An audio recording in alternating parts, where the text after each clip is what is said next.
Royal Monsis, welcome back ulit sa ating YouTube channel. So for today's video and content, medyo kakaiba yung background natin kasi as you can see, ayan, nandito tayo ngayon sa Baguio City. So nandito tayo ngayon sa Valley Point and syempre of course, mag-unbox tayo ng Android phone. Kaya kung mapapansin nyo, ganyan ang setup natin for today's video na ability. So, samahan nyo ako i-unbox itong ating wait lang, i-framing muna natin siya. Yan. Oops, baka mahulog ang ating DJI. Susuhan nyo ako i-unbox itong ating Oppo A60. So without further ado, let's go.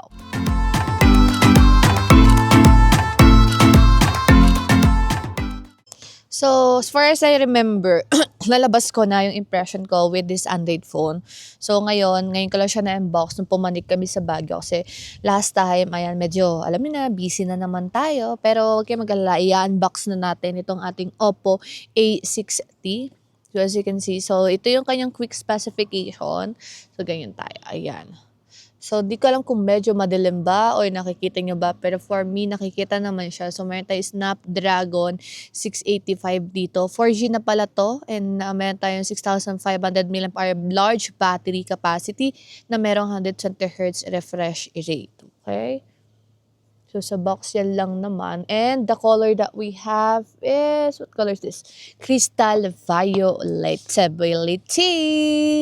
Ayan, so medyo nahihirapan ako kung paano i-framing siya kasi ang liit ng space natin dito and hindi naman din ako makapag-video sa loob kasi nga medyo madilim and warm yung ilaw doon kaya hindi ako makapag-video. But anyways, let's start opening the box. Oops. Kailangan natin maging maingat kasi pag nahulog ang cellphone, aray mo, aray ko.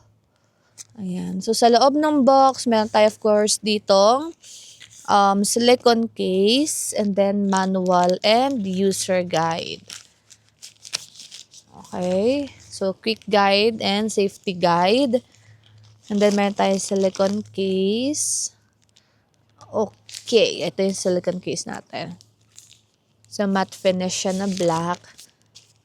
And then, dito naman, of course, nasaan ang pin ejector. So, wala dito yung pin ejector, baby. Nasa loob pa siya ng box natin. So, ipapasok ko muna tong ating silicone case and manual sa box kanina.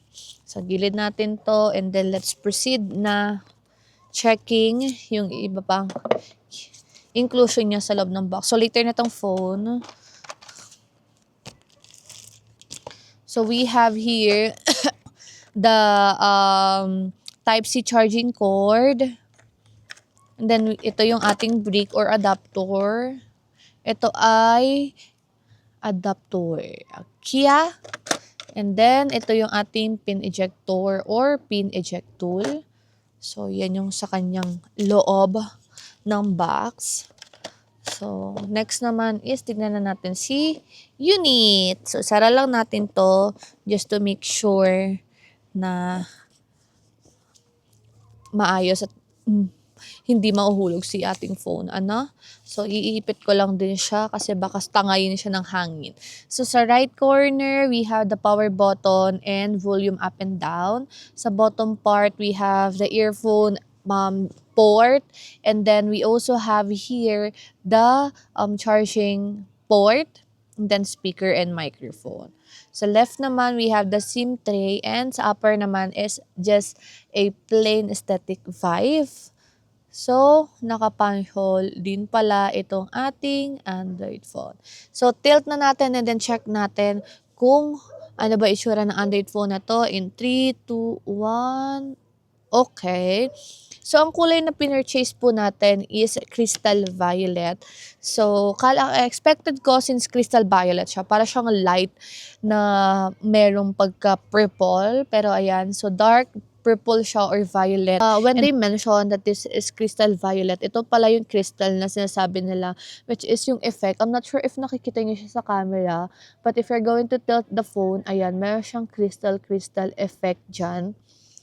Ayan siya. It's matte finish, hindi siya glossy. So, hindi siya prone sa fingerprint or smudges. And then, this is the camera module. We have 2 lens in here and flash. So, sa lens niya, para lang siyang iPhone 16 or 16 Plus or 17 series natin.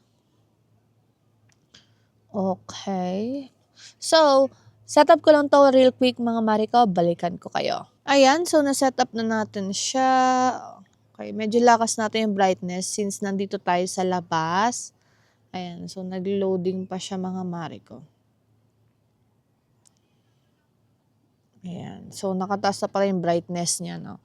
So ayan, na-set up na natin siya mga Mariko. Okay, check naman natin yung settings niya.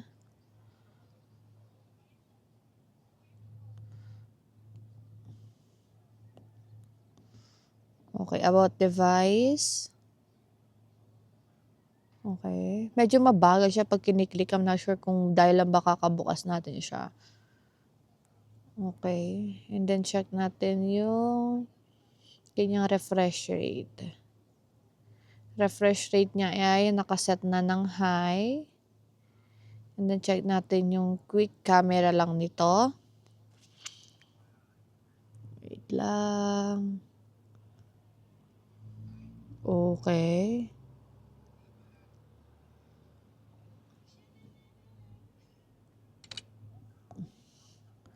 Selfie.